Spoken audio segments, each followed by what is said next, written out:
नमस्कार, स्वागत है आपके अपने YouTube चैनल अनमोल क्लासेज में। अब तक हमने पढ़ा था कार्बनिक पदार्थों क्या होते हैं, जीवाश्म पदार्थ क्या होते हैं और उनका विच्छेदन किस प्रकार। अब विच्छेदन में ही हम पढ़ेंगे क्या, कार्बोहाइड्रेट का विच्छेदन। किसका विच्छेदन पढ़ेंगे? कार्बोहाइड्रेट का विच्छेदन। ठीक है, तो सबसे पहले विच्छेदन कार्बोहाइड्रेट में किसका विच्छेदन पढ़ेंगे? सिंपल शुगर का। किसका? सिंपल शुगर का या सरल शर्करा। ठीक है, जब सिंपल शुगर का या कह सकते हो ग्लूकोज का जब अपघटन होगा, किसका अपघटन होगा? सिंपल शुगर या ग्लूकोज का अपघटन होगा, तो इसका जब पूर्णतः अपघटन होता है, पूर्णतः विच्छेदन होता है, तो इससे क्या बनेगा बेटा? CO2 और जल। क्या बनता है? CO2 और जल। या तुम कह सकते हैं कि ये जब पूर्णतः विघटित होगा तो इससे क्या बनेगा? एक तो CO2 बनेगी, कार्बन डाइऑक्साइड बनेगी, और एक क्या बनेगा? जल बनेगा। जब इसका अपूर्ण अपघटन होता है, कंप्लीटली इसका डिकम्पोजिशन नहीं होगा, तो क्या बनेंगे बेटा? एक तो कार्बनिक अम्ल बनेंगे। क्या बनेंगे? कार्बनिक अम्ल या ऑर्गेनिक एसिड बनेंगे। इसके अलावा और अगर हम बात करें तो क्या बनेगा? एल्कोहल। क्या बनेगा? एल्कोहल। ठीक है, कार्बनिक अम्ल की अगर मैं बात करूं तो जैसे आपके साइट्रिक अम्ल हो गया। कौन सा अम्ल हो गया? साइट्रिक अम्ल। दूसरा अगर मैं बात करूं तो कौन सा हो गया? ऑक्जेलिक अम्ल। कौन सा हो गया? ऑक्जेलिक अम्ल। ठीक है, और जब भी वायुजीवी जीवाणुओं द्वारा या कह सकते हो सूक्ष्म जीवों द्वारा जब सिंपल शर्करा का अपघटन होगा, तो इसमें कौन सी प्रक्रिया होगी बेटा? ऑक्सीकरण। कौन सी प्रक्रिया होती है? ऑक्सीकरण। और ऑक्सीकरण का मतलब क्या है? ऑक्सीजन का जुड़ना। किसका जुड़ना? ऑक्सीजन का। ठीक है, तो यह शीघ्र विच्छेदित हो जाती है। ठीक है, सिंपल शर्करा है वो क्या होती है? शीघ्र विच्छेदित होती है। जैसे पीछे हमने पढ़ा था ना, विच्छेदन की दर पढ़ी थी। शर्करा स्टार्च तथा सरल प्रोटीन है। ठीक है, ये क्या होती है? सबसे जल्दी ही क्या होंगी? विच्छेदित होती है। उसके बाद क्रूड प्रोटीन, हेमी सेल्यूलोज, फिर सेल्यूलोज, फिर लिग्निन। तो शर्करा है वो शीघ्र ही क्या हो जाती है? विच्छेदित हो जाती है। ठीक है, फिर इनका कुछ भाग पूर्ण रूप से CO2 तथा जल में ऑक्सीकृत हो जाता है, और कुछ भाग अपूर्ण रूप से विघटित होकर विभिन्न प्रकार की क्या बनाएगा? कार्बनिक अम्ल और एल्कोहल पैदा करता है। ठीक है, अब देखो, अपूर्ण अपघटन होगा किसका? ग्लूकोज का। ठीक है, और ये प्रक्रिया किसके द्वारा हो रही है? वायुजीवी, वायु की उपस्थिति में हो रही है। तो वायु की उपस्थिति में होगी तो ऑक्सीकरण होगा, और ऑक्सीकरण का मतलब मैंने क्या बताया था? जल जुड़ेगा। ठीक है, अब ये जल जुड़ के इसको किस में तोड़ देगा बेटा? ऑक्जेलिक अम्ल। अपूर्ण अपघटन हो रहा है। ठीक है, अब अपूर्ण अपघटन होता है तो क्या होता है बेटा? अम्ल बनते हैं। अब क्या बनेगा? C6H8O7। इसका क्या नाम होता है? ऑक्जेलिक अम्ल। क्या नाम होता है?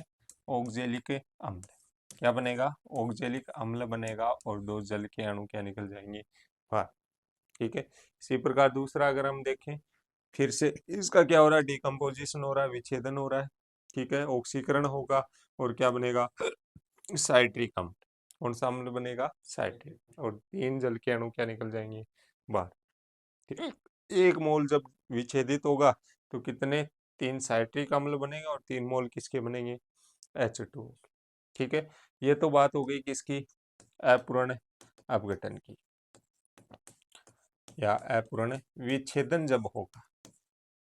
इनकम्प्लीट जब क्या होगा बेटा? इसका डिकम्पोजिशन होगा, तो क्या बनेंगे अपने पास? एसिड बन रहे। ठीक है, जब कंप्लीट डिकम्पोजिशन होगा, ये ग्लूकोज है, सिंपल शर्करा है, इसका कंप्लीट क्या हो रहा है? डिकम्पोजिशन होगा या विच्छेदन होगा, तो क्या बनेगा? एक तो CO2 और एक क्या बनता है? H2। क्या बनेगा? CO2 और H2। ठीक है, क्लियर यहाँ तक? ये तो बात हो गई वायुजीवी बैक्टीरिया की। ठीक है, या कह सकते हो वायुजीवी या एरोबिक जो बैक्टीरिया है उनकी हो गई। फिर कुछ फंजाई है वो शर्करा को विच्छेदित करके, ठीक है, कुछ फंजाई भी क्या करेंगे? इसका डिकम्पोजिशन। और मैंने बताया था विच्छेदन में कौन कौन से आपके जीवाणु भाग लेंगे? जीवाणु या बैक्टीरिया या कवक, कवक को ही हम क्या कहते हैं, फंजाई, क्या कहते हैं, फंजाई। एक एक्टिनोमाइसिटीज है, कौन है, एक्टिनोमाइसिटीज है।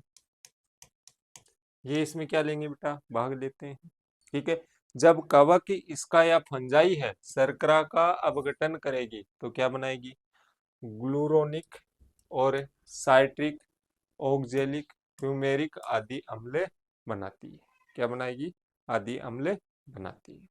ठीक है, फिर कुछ अवायुजीवी जिसको हम क्या कहते हैं, अनएरोबिक, क्या बोलेंगे, अनएरोबिक, जो क्या करते हो, श्वसन कब करते हो, जब वायु के अब्सेंस में, या कह सकते हो वायु की अनुपस्थिति में, एयर के अब्सेंस में क्या करते हो, वो श्वसन करते हो या रिस्पिरेशन करते हो। तो ऐसे बैक्टीरिया को या सूक्ष्म जीवों को हम क्या कहेंगे, अवायुजीवी। ठीक है, अवायुजीवी बैक्टीरिया या ईस्ट है, इनके द्वारा इनका विच्छेदन होने के बाद में कौन कौन से अम्ल बनेंगे, एक तो लैक्टिक अम्ल बनेगा, एक ब्यूटेरिक, एक एसिटिक, एक प्रोपियोनिक, एक फार्मिक अम्ल, और क्या बनेगा बेटा, मीथेन, और क्या पैदा होता है, हाइड्रोजन। ठीक है, अवायुजीवी है तो क्या क्या बना, फिर से lactic, butyric, acetic, propionic, formic अम्ल और मीथेन व हाइड्रोजन पैदा होंगे। ठीक है, क्लियर यहाँ तक। फिर नेक्स्ट हम बात करते हैं स्टार्च की। अब अधिकतर जो बैक्टीरिया हैं वो क्या पैदा करते हैं, डाइस्टेज एंजाइम। कौन सा एंजाइम, डाइस्टेज एंजाइम। ठीक है, और ये डाइस्टेज एंजाइम है, ये स्टार्च को किस में परिवर्तित करता है बेटा, माल्टोज में। किसमें परिवर्तित करेगा, माल्टोज। और माल्टोज को माल्टेज एंजाइम है, कौन सा एंजाइम है, माल्टेज,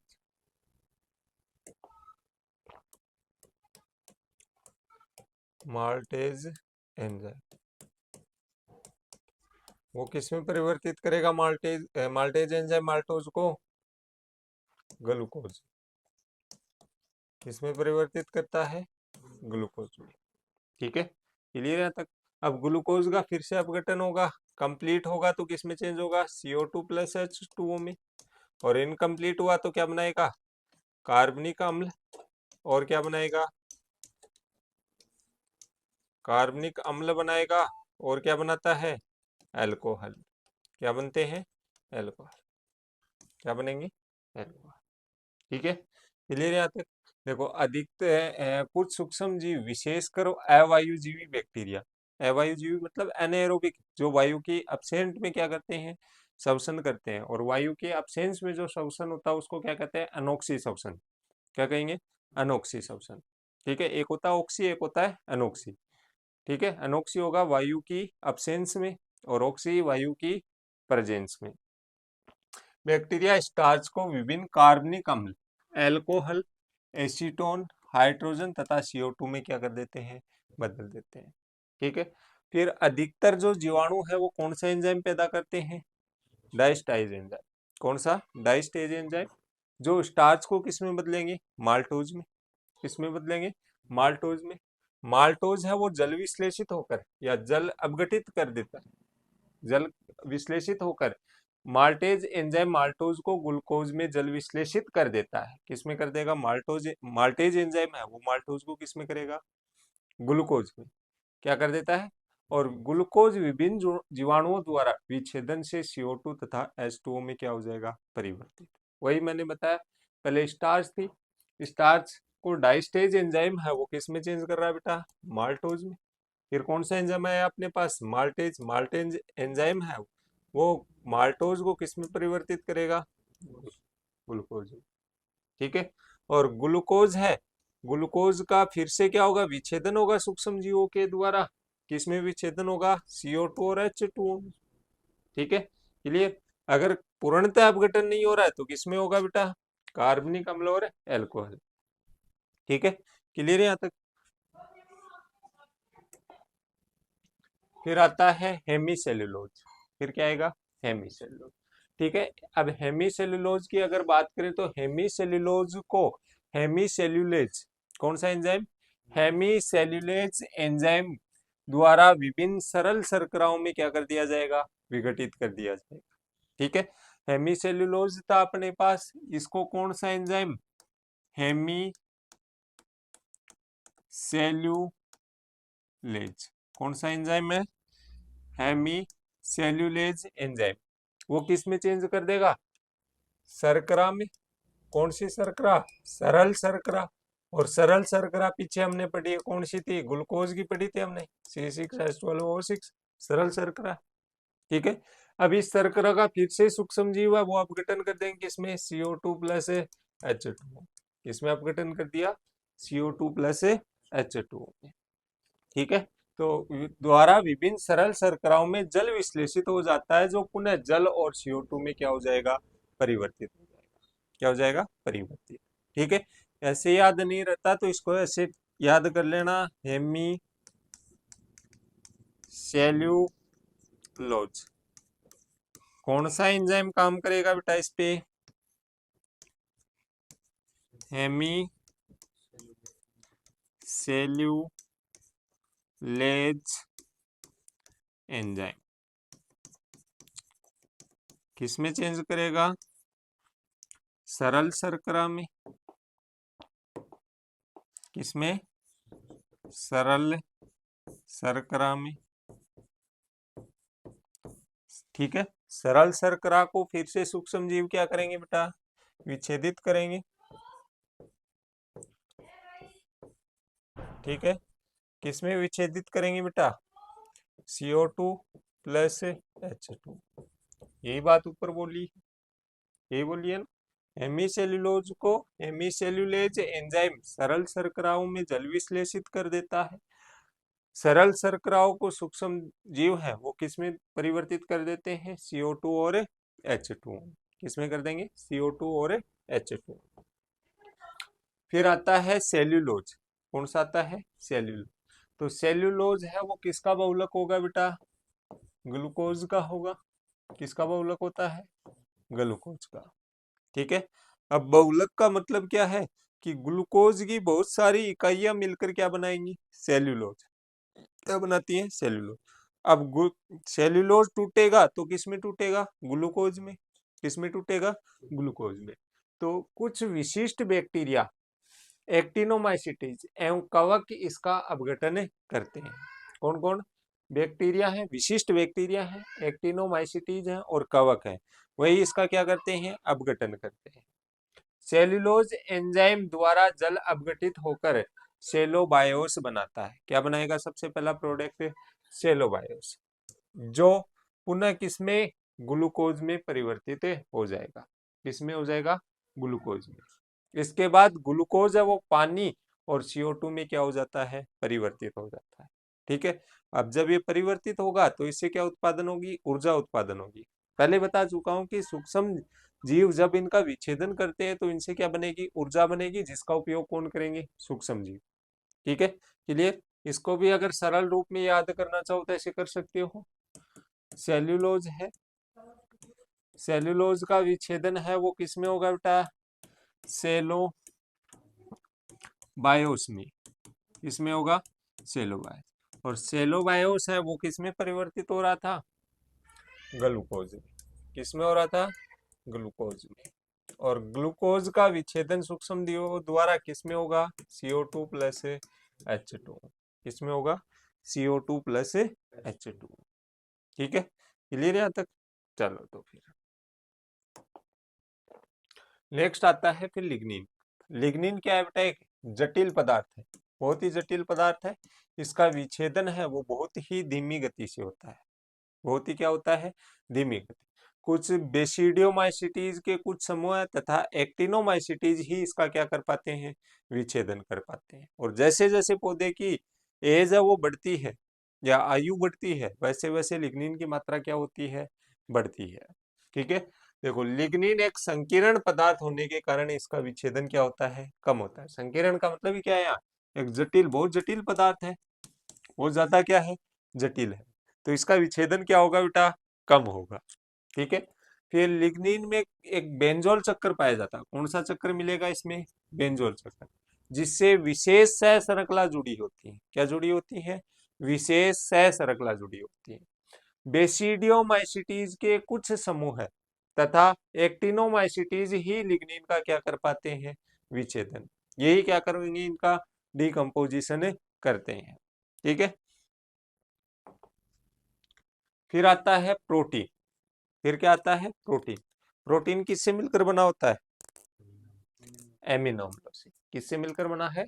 एमिनो। तो सूक्ष्म जीवों की जब क्रियाशीलता होगी इसमें, या सूक्ष्म जीव इसका विच्छेदन करेंगे, तो किसमें टूटेगा? ये पॉलीपेप्टाइड। और पॉलीपेप्टाइड किसके बनी है? एमिनो अम्लों से। ठीक है, पढ़ा होगा बायोकेमिस्ट्री में। ठीक है, देखो प्रोटीन है, प्रोटीन को किस में तोड़ेंगे बेटा? सूक्ष्म जीव पॉलीपेप्टाइड।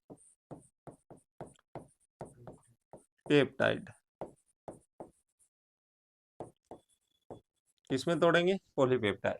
ठीक है, पॉलीपेप्टाइड किसमें टूटेगा? एमिनो। किसमें टूटेगा? एमिनो। ठीक है, फिर एमिनो अम्लों पे कौन क्रिया करेगा बेटा? फंजाई और बैक्टीरिया। और किस में तोड़ेंगे इसको? CO2 plus H2। ठीक है, इसके अलावा भी इसमें क्या बनती है? अमोनिया बनेगी। और क्या बनेगा? कार्बनिक अम्ल। क्या बनेगा? कार्बनिक अम्ल। और क्या बनेगा? एल्कोहल। क्या बनेगा? एल्कोहल। और कुछ अन्य।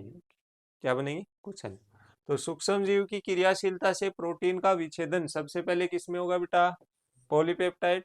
अंत में एमिनो अम्लों में। इसके बाद एमिनो अम्लों पर बैक्टीरिया व फंजाई की क्रिया के फलस्वरूप CO2, अमोनिया, कार्बनिक अम्ल, एल्कोहल तथा अन्य यौगिक क्या होंगे? पैदा होंगे। ठीक है, क्लियर। फिर आज जीवाश्म पदार्थों को के विच्छेदन को प्रभावित करने वाले कारक। ठीक है, कारक का मतलब है कब विच्छेदन बढ़ेगा, कब घटेगा, या कब जल्दी होगा, कब धीरे होगा। तो सबसे पहला आता है पादप पदार्थों की प्रकृति। किसकी प्रकृति? पादप पदार्थों की प्रकृति। Nature of plant material. ठीक है, जो प्लांट का जो जीवाश्म पदार्थ है उसका नेचर कैसा है? मृदा में जीवाश्म पदार्थ आया है, चाहे वो पत्ती आई हो, चाहे टहनी आई हो, उसकी नेचर कैसी है? ठीक है, अगर कोई पादप है, उसकी बहुत ज्यादा आयु हो चुकी है, ठीक है, और वो उसके जीवाश्म पदार्थ मृदा में आए हैं, तो उनका विच्छेदन क्या होगा? धीरे। कारण क्या है? कारण ये है कि बेटा आज जैसे जैसे पौधे की आयु बढ़ेगी तो लिग्निन है। क्या है? लिग्निन है। इसके अलावा सेल्यूलोज है, हेमीसेल्यूलोज है। इनकी मात्रा इसमें क्या हो जाती है? बढ़ जाती है। और इनका विच्छेदन क्या होगा? धीरे होता है। विच्छेदन क्या होता है? धीरे। जबकि कम आयु के जो पौधे होते हैं उनमें लिग्निन की मात्रा कम होती है, और वो क्या होते हैं? सरस होते हैं। सरस का मतलब कोमल होंगे, सॉफ्ट होंगे। ठीक है ना, तो उनका विच्छेदन है वो क्या होगा? जल्दी होता है। उनका विच्छेदन क्या होगा? जल्दी। ठीक है, तो पौधों की आयु व संगठन का प्रभाव है वो विच्छेदन की गति पर पड़ता है। ठीक है, पहला नाम आया आयु। आयु अधिक आयु है तो विच्छेदन क्या होगा बेटा? कम, धीरे होगा। अगर संगठन की बात करें, सेल्यूलोज और लिग्निन की मात्रा ज्यादा है तो विच्छेदन क्या होगा? कम गति से होगा, ज्यादा नहीं होगा। क्या होगा? कम गति। अगर संगठन में सरल शर्करा ज्यादा है तो उसका विच्छेदन क्या होगा? जल्दी होगा। होगा ना, तो प्रभावित कर रहे हैं, संगठन भी कर रहा है और क्या कर रहा है? आयु भी कर रहा है। देखो, कम उम्र व सरस उत्तक वाले पौधों में जल विलयन नाइट्रोजन युक्त पदार्थों की मात्रा क्या होती है? अधिक होती है। क्या होती है? अधिक होती है। अधिक होने के कारण विच्छेदन क्या होता है? शीघ्र होता है। जबकि परिपक्व पौधों में हेमी सेल्यूलोज, सेल्यूलोज तथा लिग्निन की मात्रा बढ़ जाती है, जिसके कारण विच्छेदन शीघ्र होता है। जिसके कारण विच्छेदन क्या होगा? शीघ्र नहीं होगा। जिसके कारण विच्छेदन क्या होता है? धीरे होता है। क्या होता है? धीरे। अतः पूर्ण परिपक्व पौधों की तुलना में सरस उत्तक वाले पौधों का विच्छेदन क्या होगा? शीघ्र। शीघ्र का मतलब जल्दी होगा। क्या होगा? जल्दी। ठीक है, ये यहाँ शीघ्र नहीं है, क्या है? धीरे। क्या है? धीरे। ठीक है। फिर आता है मृदा नमी। ठीक है, देखो नमी या मॉइस्चर की हम अगर बात करें तो मनुष्य को भी इफेक्ट करती है। ज्यादा ऐसे मॉइस्चर हो जाती है वातावरण में तो हमारे लिए भी क्या होती है, परेशानी होती है। वैसे ही बेटा यहाँ सूक्ष्म जीवों के लिए भी क्या होती है, परेशानी होती है। ठीक है, देखो मृदा में अत्यधिक नमी एवं शुष्क अवस्था में जीवाश्म पदार्थों का विच्छेदन क्या होगा, कम। और ये बात मैं पीछे बता चुका हूँ कि विच्छेदन के लिए मृदा में अनुकूल तापमान होना चाहिए और अनुकूल क्या होनी चाहिए, नमी होनी चाहिए। ठीक है, अगर ज्यादा शुष्क अवस्था है तो भी विच्छेदन क्या होगा, कम। ठीक है, नमी की मात्रा अधिक है तो भी क्या होगा, विच्छेदन कम होगा। ठीक है, क्योंकि दोनों ही अवस्थाओं में जीवाणुओं की क्रियाशीलता में क्या आ जाती है, कमी। ठीक है, दोनों कंडीशन में जो माइक्रो ऑर्गेनिज्म है उनकी एक्टिविटी क्या हो जाएगी, कम हो जाएगी। अधिक नमी वाली मृदाओं में ऑक्सीजन कम हो जाती है। ठीक है, कल ही बताया था मैंने कि पोर स्पेस मिलेंगे पोर स्पेस है उनमें पानी भर जाएगा तो वायु की मात्रा क्या हो जाएगी, कम। और वायु की मात्रा कम होगी तो ऑक्सीजन की मात्रा क्या होगी, कम। और ऑक्सीजन की मात्रा कम होगी तो सूक्ष्म जीवों के लिए श्वसन क्या हो जाएगा बेटा, कम। अब श्वसन कम करेंगे तो कम क्रियाशील होंगे होंगे ना। तो अधिक नमी वाली मृदाओं में ऑक्सीजन कम हो जाती है जिससे विच्छेदन दर कम हो जाती है। फिर विच्छेदन के लिए उपयुक्त नमी मृदा जल धारण क्षमता की कितनी होनी चाहिए, 60 से 80%। कितनी, 60 से 80%। किसी मृदा की जल धारण क्षमता कितनी है, 100%।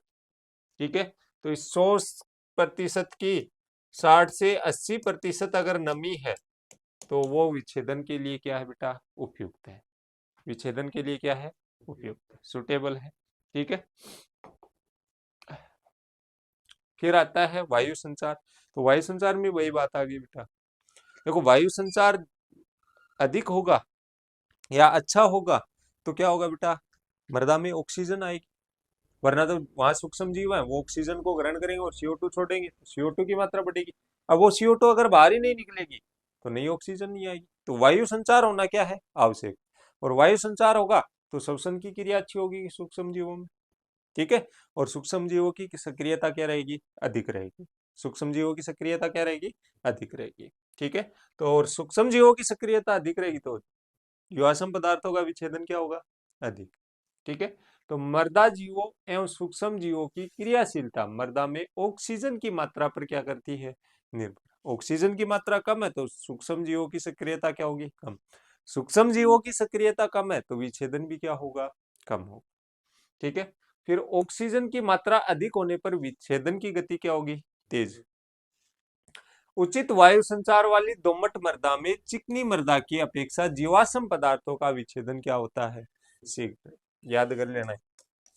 ठीक है, उचित वायु संचार वाली दोमट मृदा में चिकनी मृदा की अपेक्षा जीवाश्म पदार्थों का विच्छेदन क्या होगा, शीघ्र। शीघ्र का मतलब जल्दी होता है, क्या होता है, जल्दी। ठीक है,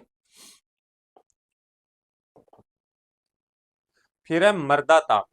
मृदा ताप, देखो ताप है या तापमान की अगर मैं बात करूं या टेम्परेचर की अगर बात करूं तो प्रत्येक जीव के लिए एक निश्चित तापमान की आवश्यकता होती है। बहुत ज्यादा तापमान हो जाता है तो भी उसकी कार्य क्षमता है वो प्रभावित होती है।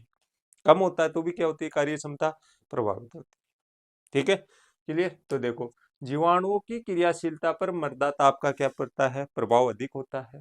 ठीक है, विच्छेदन की प्रक्रिया 5 डिग्री सेल्सियस पर भी होती है। कितने डिग्री सेल्सियस पर, 5। लेकिन परंतु इससे ज्यादा अगर हम तापमान बढ़ाते हैं तो विच्छेदन की गति क्या होती है, बढ़ती है। जैसे एक पढ़ा होगा आपने Q10, क्या पढ़ा है, Q10। Q10 में अगर प्रत्येक 10 डिग्री सेल्सियस अगर तापमान बढ़ाया जाए एक निश्चित ताप तक तो अभिक्रिया की दर क्या हो जाती है, दुगुनी। ठीक है, तो जैसे जैसे 5 डिग्री सेल्सियस पे विच्छेदन तो होगा लेकिन इससे ज्यादा अगर तापमान बढ़ाते हो आप तो विच्छेदन की दर भी क्या होती है, बढ़ती है। विच्छेदन की दर भी क्या होगी, बढ़ेगी। और विच्छेदन के लिए जो उपयुक्त तापमान है वो कितना है बेटा, 30 डिग्री सेल्सियस से 40 डिग्री सेल्सियस। कितना है, 30 डिग्री सेल्सियस से 40 डिग्री। ठीक है, फिर मृदा में 40 डिग्री सेल्सियस से अधिक तापक्रम होने पर, ठीक है, 40 डिग्री सेल्सियस से अधिक तापमान जब हो जाता है तो बैक्टीरिया, फंजाई तथा एक्टिनोमाइसीटीज ही क्या कर पाते हैं, विच्छेदन। ठीक है, इससे नीचे की अगर हम बात करें तापमान की, तो सभी काम कर रहे थे। अब कुछ क्या रह गए, पीछे रह गए, तो विच्छेदन की गति क्या हो गई, कम हो गई। एक तो तुम 10 लड़के हो, ठीक है, 10 में से मैं 5 कम कर दूं तो कार्य क्षमता क्या हो जाएगी, कम हो जाएगी, होगी ना, कार्य कम होगा। ये मैं बोलूं कि एक बंडल को तोड़ना है और अलग अलग तोड़ना है लकड़ियों को, तो 5 है वो 5 ही तोड़ पाओगे, और 10 हो कितने तोड़ पाओगे, 10 तोड़ पाओगे ना, कमी हो जाएगी ना। तो वैसे ही इसमें होगा, ठीक है। तो 40 डिग्री सेल्सियस पर से ऊपर कौन कौन कर पाता है, बैक्टीरिया, फंजाई तथा एक्टिनोमाइसीटी, ठीक है, ही क्या कर पाएंगे, विचय, ठीक है। फिर है कार्बन नत्रजन अनुपात, ठीक है। कार्बन नत्रजन अनुपात होता क्या है तो मृदा में कार्बन की मात्रा और नाइट्रोजन की मात्रा दोनों के अनुपात को हम क्या कहते हैं बेटा, कार्बन नत्रजन अनुपात, ठीक है। कार्बन की मात्रा और नाइट्रोजन की मात्रा के अनुपात को हम क्या कहेंगे, कार्बन नाइट्रोजन रेशियो या कार्बन नत्रजन अनुपात। देखो कार्बन नत्रजन अनुपात संकुचित होने पर, संकुचित का मतलब क्या है, नत्रजन की मात्रा बढ़ेगी, नाइट्रोजन, नत्रजन का मतलब यह क्या है, नाइट्रोजन की मात्रा, तो क्या हो जाएगी, संकुचित का मतलब क्या है, नाइट्रोजन की मात्रा बढ़ेगी और कार्बन की मात्रा क्या होगी, कम, ठीक है, क्लियर।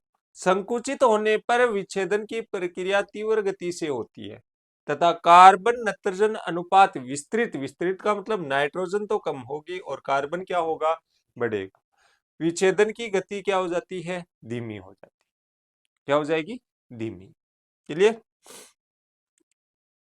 फिर आता है हुमस, क्या आता है, हुमस। अब विच्छेदन के बाद जो एकदम जटिल पदार्थ बचेगा, ठीक है, जटिल जो पदार्थ बचेगा, संकीर्ण जो पदार्थ बचेगा, ठीक है, जो आगे विघटित नहीं हो सकता है, उसको हम क्या कहेंगे, हुमस, क्या कहेंगे, हुमस, ठीक है। और हुमस कैसा होता है बेटा, काले भूरे रंग का होता है, या तो काला रंग मिलेगा इसका, या कैसा मिलेगा, गहरे भूरे रंग का, dark brown, black and dark brown, black and sorry black और डार्क ब्राउन, ठीक है।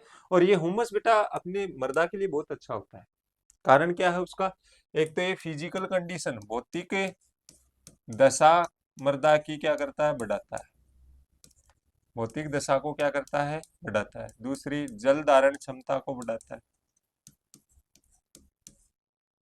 क्षमता को क्या करेगा, बढ़ाएगा। तीसरा धनायन विनिमय क्षमता को क्या करता है, बढ़ाता है। कितनी होती है धनायन विनिमय क्षमता, 150 से 300, कितनी होती है, 150 से 300 सेंटीमोल पर केजी, और एवरेज पूछे तो कितनी होगी, 200 सेंटीमोल पर केजी, क्या होती है, पर केजी, ठीक है, क्लियर यहाँ तक। तो हुमस है, ये हुमस का जर्नल इंट्रोडक्शन था, ठीक है, बाकी की हुमस पढ़ेंगे अगली क्लास में, ठीक है।